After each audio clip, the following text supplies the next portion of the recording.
Mes chers compatriotes, je vous envoie mes saluts fraternels, républicains et patriotiques. Je suis arrivé à Douala hier dans la nuit. Je dois vous dire d'emblée que, en accord avec nos camarades sur place. Ladies and gentlemen, this show today we're going to be talking about Professor Maurice Kamto and the opposition in Cameroon that has been weakened by the Biya regime. They have made in such a way that the election has no value. So today we're going to explore the ongoing political crisis in Cameroon, highlighting the deepening conflict between the Cameroonian state and the Ambazonian people, as well as the resistance against Paul Biya's decade-long authoritarian rule. The documentary follows the recent repression of Professor Maurice Kamto, a leading opposition figure who was forcefully removed from Douala, and whose supporters face arrest and intimidation. This documentary also argues that elections are no longer a viable path to change in Cameroon due to systematic fraud and suppression. The documentary also examines the Southern Cameroon Ambazonian War, exposing the military torture centers, military occupation, selective justice, and the lack of union treaty, the government appeasement project that they are trying to do. So we're going to examine this in this show today. The show also concludes that only a popular uprising, a rebellion, or a revolution can bring real change, positioning Kamto and Ambazonian voices as pivotal in the nation's struggle for freedom, justice, and self-determination. Who is Maurice Kamto?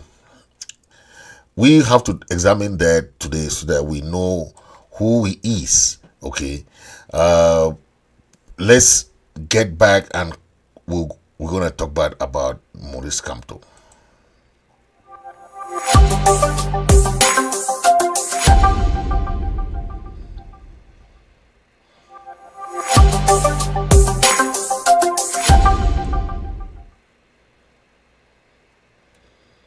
Qui, à chaque fois que j'ai fait un déplacement ici ou ailleurs, sortent massivement pour venir à ma rencontre. Jamais ces Camerounais n'ont créé le moindre incident. Depuis 13 ans que le mouvement pour la renaissance du Cameroun existe. Alors la question se pose.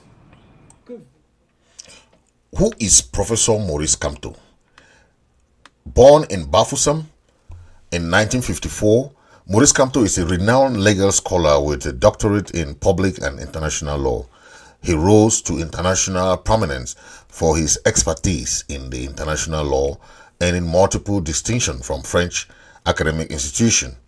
His most notable legal contribution was leading Cameroon's legal team in the International Court of Justice during the Bakassi Peninsula dispute with Nigeria, which you all know Bakassi belonged to Ambazonia, southern Cameroon.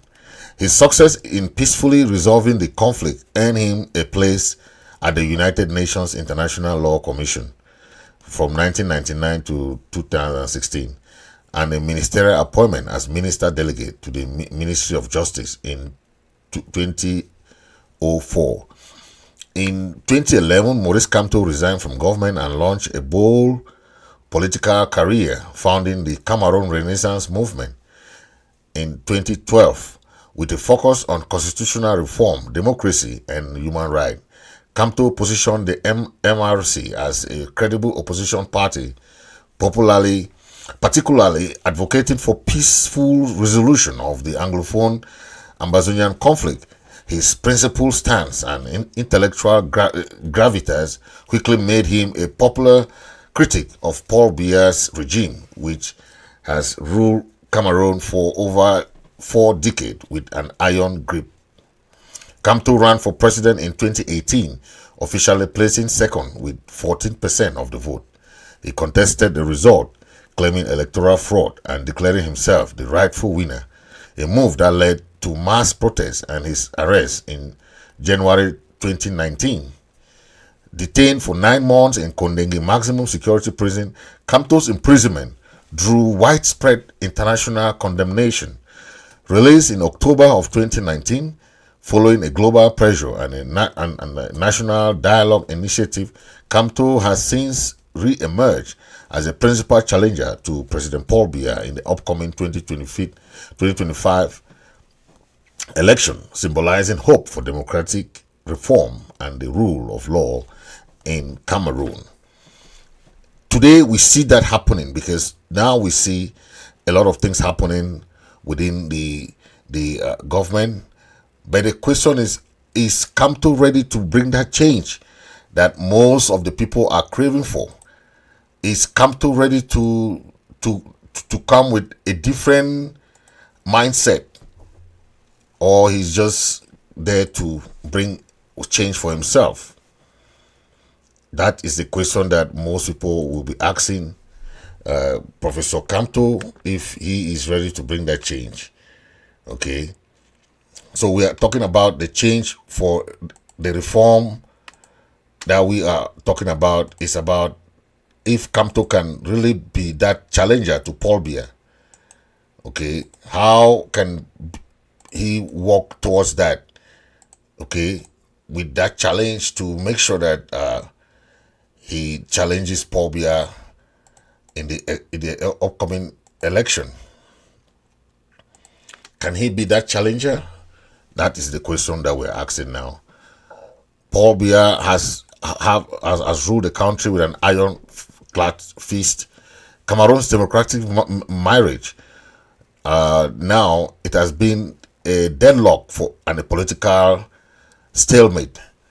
Cameroon started at a very dangerous crossroad.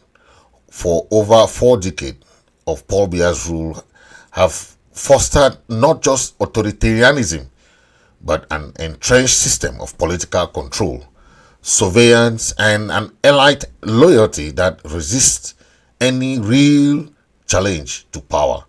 The recent escorting of opposition leader Professor Maurice Kamto out of Douala by the police and the subsequent arrest of activists signifies more than a crackdown on dissent. It's a brutal reminder that the Cameroon's political architecture is not only rigid, but strategically built to suppress alternative voices. Calls for elections have become a ritualistic exercise, devoid of genuine democratic meaning. Voters may register and queue at polling stations, but the result is often predetermined. The dominance of the ruling CPDM party, the control over the electoral body, Elecam, and the intimidation of political figures render elections symbolic at best. In this atmosphere, the idea that electoral processes alone can bring about change is becoming increasingly obsolete in the minds of many Cameroonians. So what we are talking here is about the way the Cameroonians have been put in a deadlock, okay, and the dangerous crossroad that face this upcoming election. Can it be smooth and fair for the people who want change, or it's just a window dressing? Okay, that is what you saw happening. This is what you saw happening, in Douala when people were waiting for Kamto.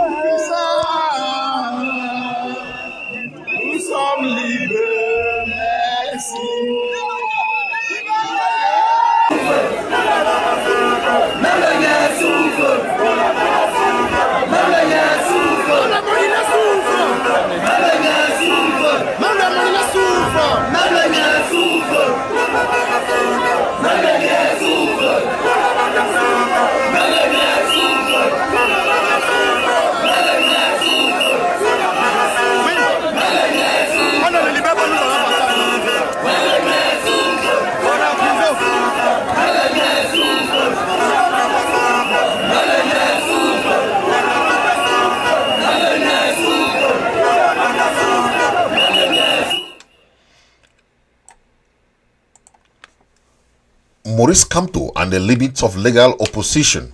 Maurice Kamto, a constitutional law professor and a leader of the opposition, the Renaissance movement, emerged as one of the most credible opposition figures in these recent years. His 2018 presidential campaign electrified the youth, as we can see in the images. Okay, and today he went to France and had a very powerful campaign rally there in France and also in Douala. And as you can see in the images, that is the rally that took place in Douala.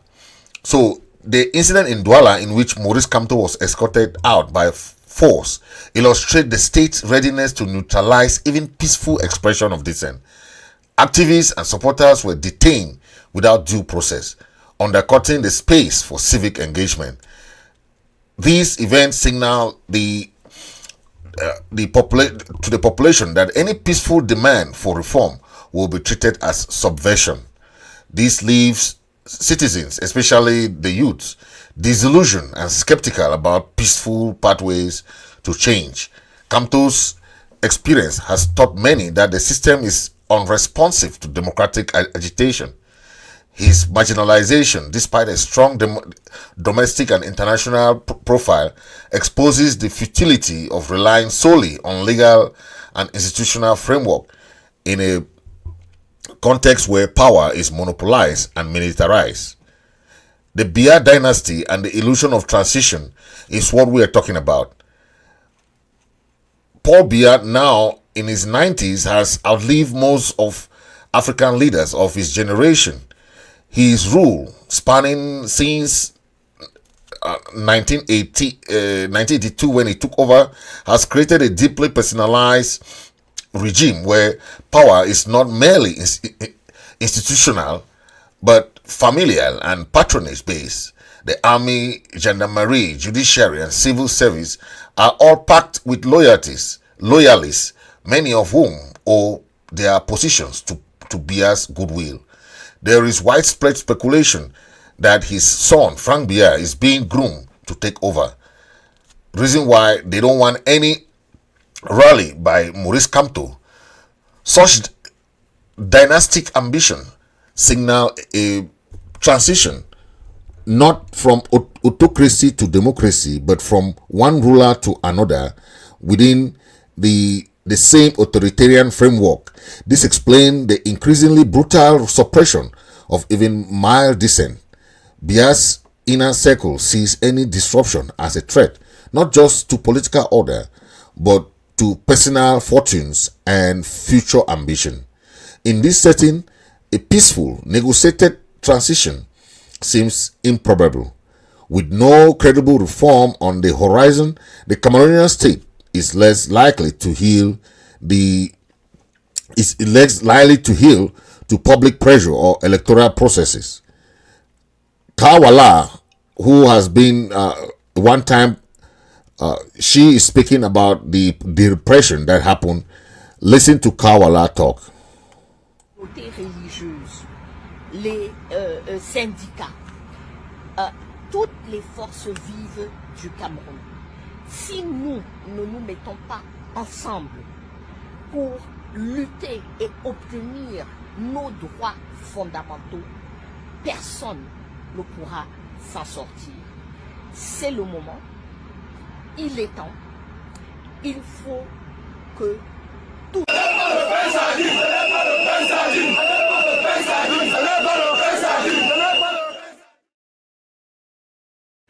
As you can see, Kawala has condemned the repressive approach that the government of Cameroon used against the protesters and Kamto in Douala and in Yaoundé.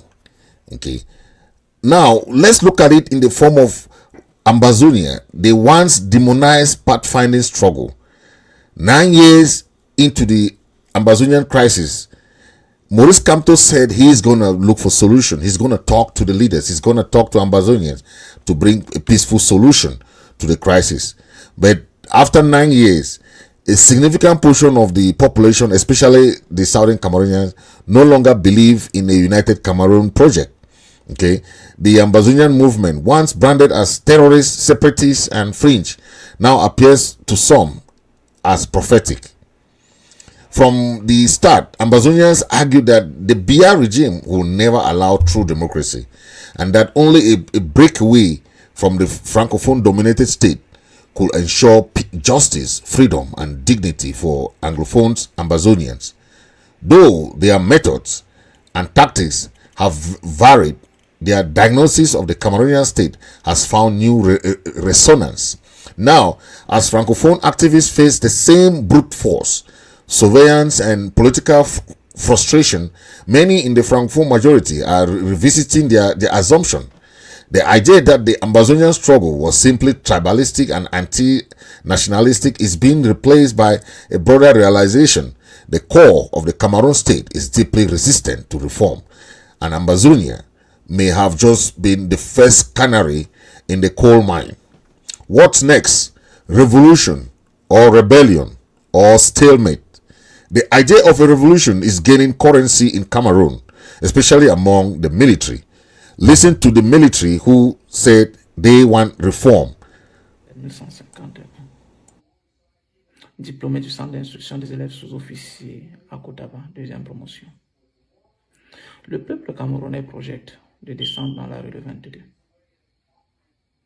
Si ce peuple descend effectivement dans la rue, les autorités demanderont aux forces de maintien de l'ordre de venir en cas de la manifestation. Alors, je m'adresse à toi, policier, gendarme, militaire, qui se retrouvera en face du peuple. Je voudrais te dire, chers camarades, que ce peuple n'a rien contre toi. Ce peuple ne te demande rien. Ce peuple demande juste les comptes à ceux-là même qu'ils ont confié la gestion de la chose publique. Chers camarades, je voudrais te dire que parmi les recommandations, the idea of a revolution is still a dream come true.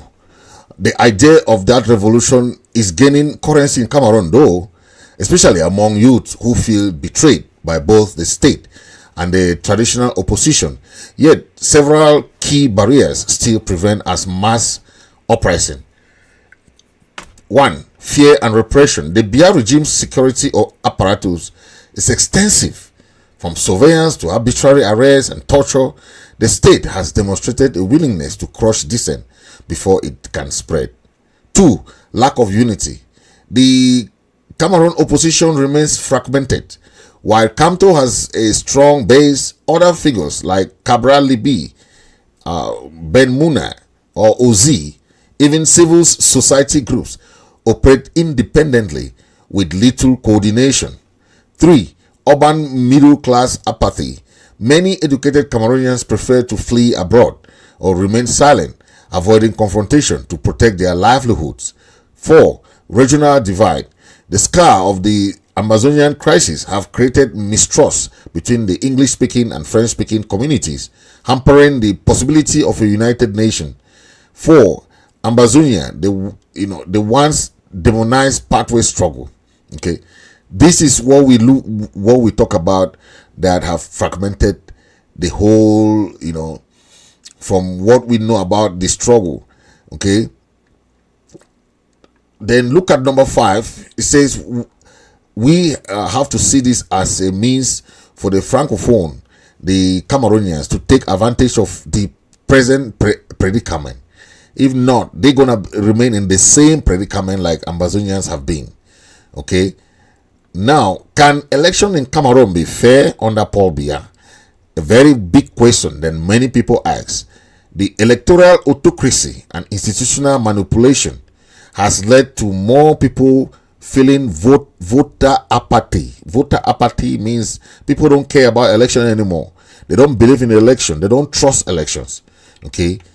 The Cameroon is widely classified as an electoral autocracy. Okay. the Homeland Party, CPDM, and the Biya's regime control the Electoral Commission. They control ELECAM. They control the judiciary. They control the media. They control the legislative body. Okay? They control the parliament, which is a rubber stamp with presidential decrees and key institutions. They lack independence. Okay? So the system is deliberately skewed to preserve Biya's grip on power. Okay? The fact that the Biya regime postponed polls and political and the election is what has some political disadvantage. Okay, because in July last year that the election was supposed to hold, the parliamentary and municipal election was supposed to hold last year, 2024 July, it was postponed by the regime. So the Biya's allies voted to delay legislative and municipal elections until 2026, positioning them after the 2025 presidential election. Okay, this blocks opposition parties from gaining representation, undermining their ability to nominate candidates, their organizational momentum before the presidential race. A tactical move to marginalize rivals ahead of the 2025 vote. Okay, so what you think that is happening is not what you see on paper. Okay, the regime of Paul Biya has been very tactical to marginalize rivals. Okay. Also, another point is about the media suppression, where the civic and the media repression has made that this election of 2025 has been seen as increase in media censorship. The government of Cameroon has really banned so many newspapers and media outlets, okay, that even independent journalists face suspensions, threat, and detention. Press regulation by the regime is aligned to make sure that everything goes in line. That's why they can ban and restrict media. Civil society groups and opposition coalition have been banned by the regime in power. So the result is that public dissent is systematically stifled before voters are even cast.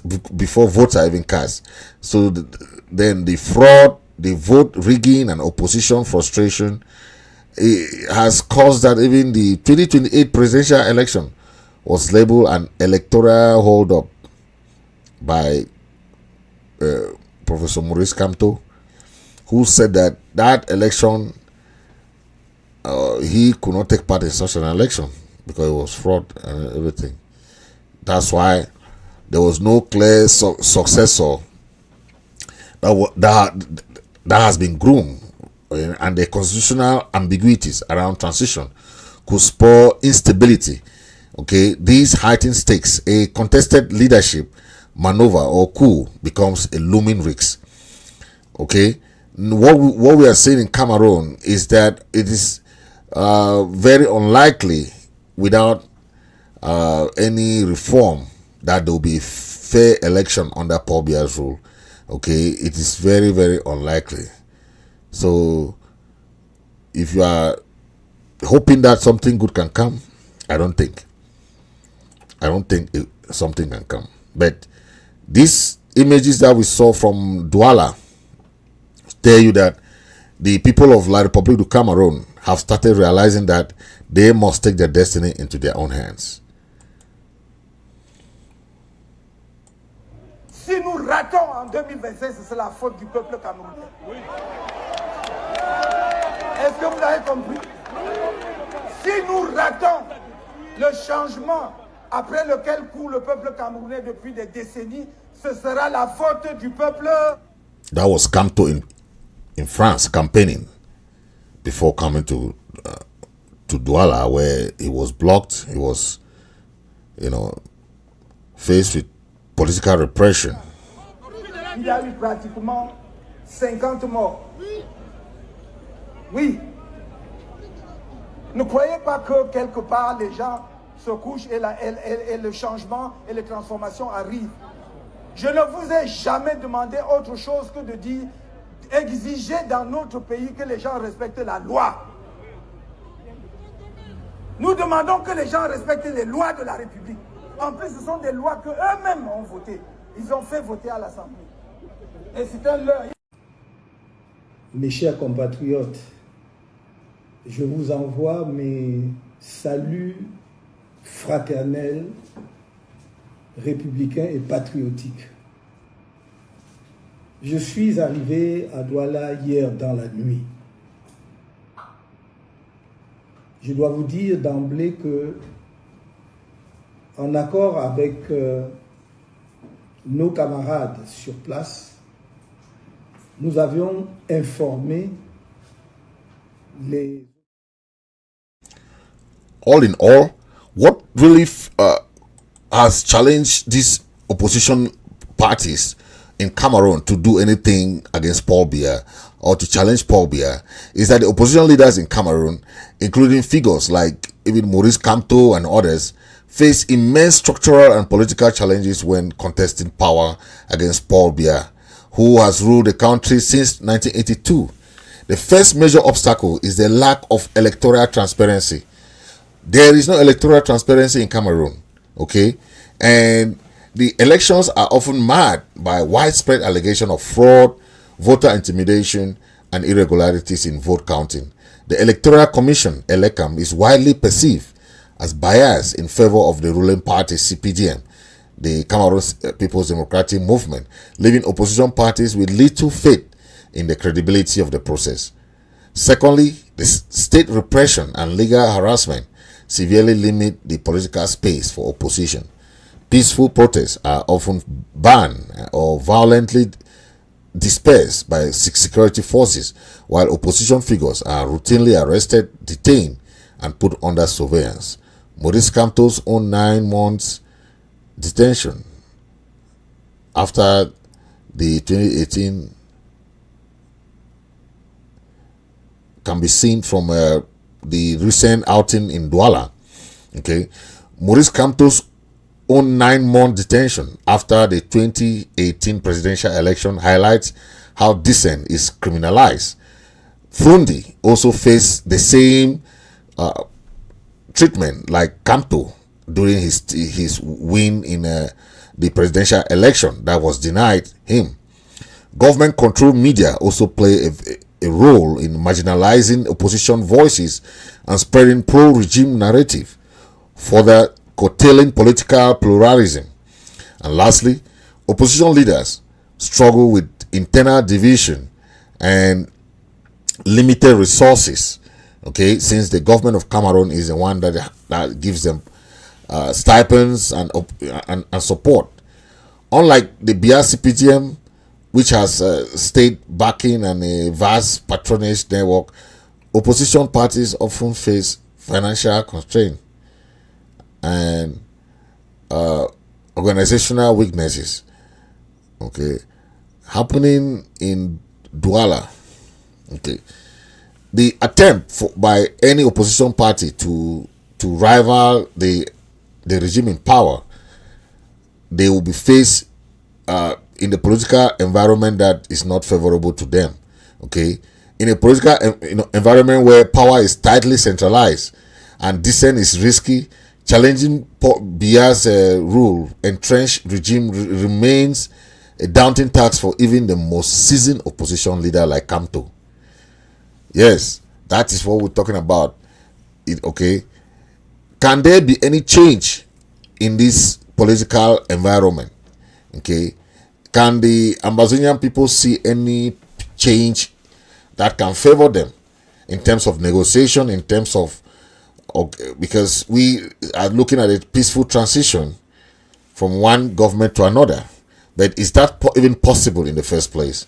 Okay, because we, a new president of Cameroon could theoretically broker a negotiation process with Amazonian leaders. Who knows? Who knows? Okay. Now, what do we talk about that? Political will and legitimacy. A new president, especially one with a democratic mandate and reformist agenda, could bring a fresh approach.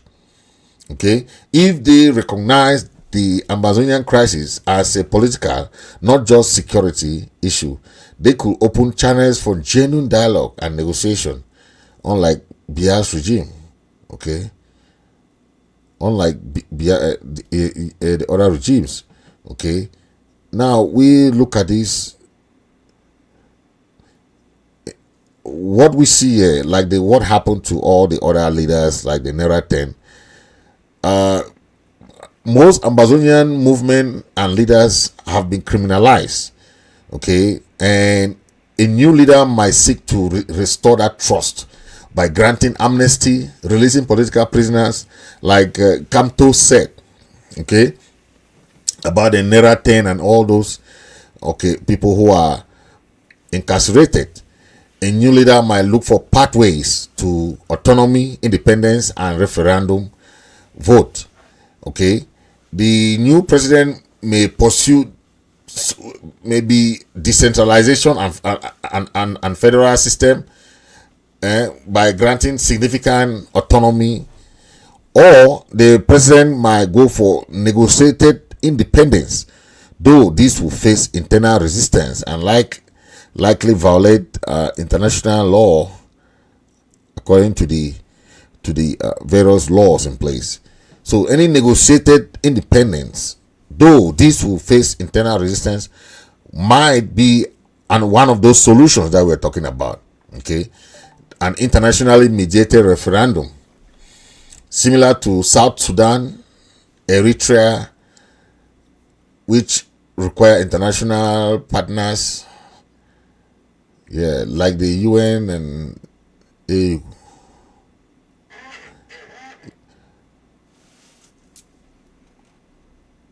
Le peuple puisse s'énerver à un moment donné. Le maintien de l'ordre aurait dissipé toute inquiétude par rapport au risque de dérapage. Au demeurant, jamais les citoyens camerounais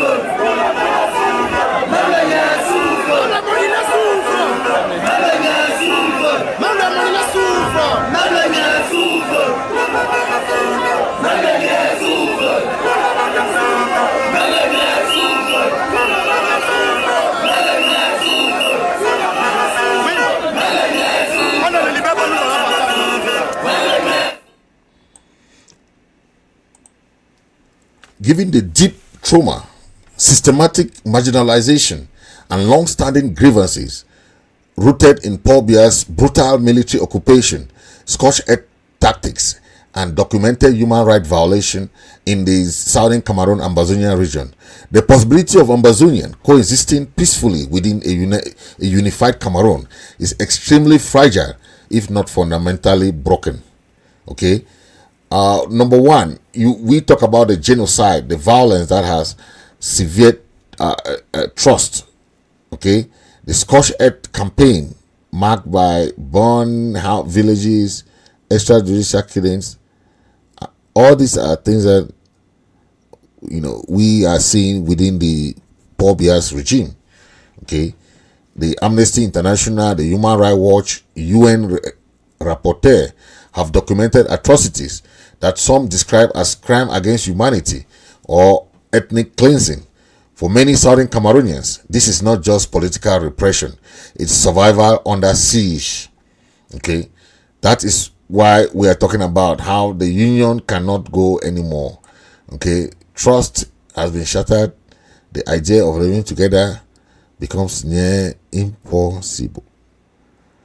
Okay, especially when one side has suffered systematic extermination, the policies are extermination-like.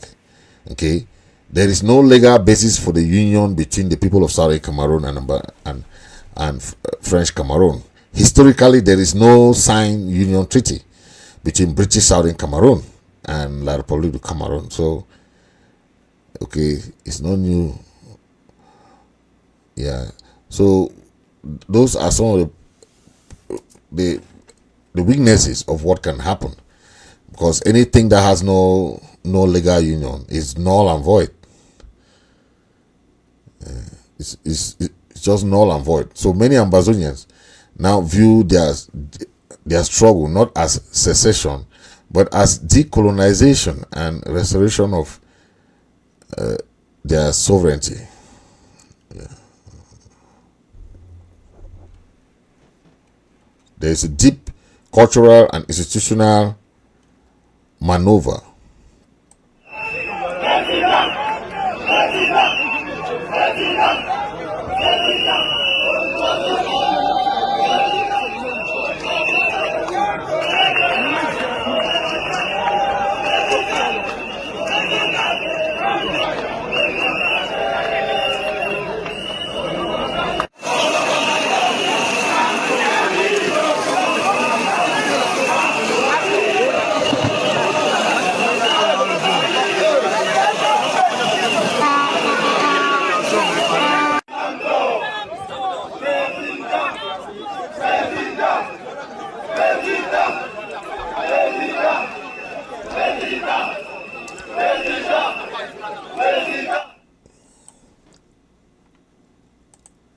Yeah, so to conclude, all in all, if the future government of Cameroon can can support for an internationally supervised referendum, that can be one of the solutions, okay? Because once they claim that they have a one and indivisible country, then they means that they are not recognizing the people of Southern Cameroon, which is a problem. Okay. So those are things that they will face, especially those difficulty for coexistence. Okay, it will be difficult. The fact that after the genocide and all the torture, the trauma that our people have gone through, it's not easy for any coexistence. Okay, it's not easy.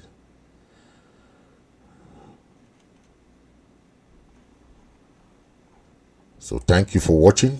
Thank you, and make sure you hit the subscribe button. Make sure you hit the subscribe button. Make sure you share. Make sure you do that. Okay. Thank you.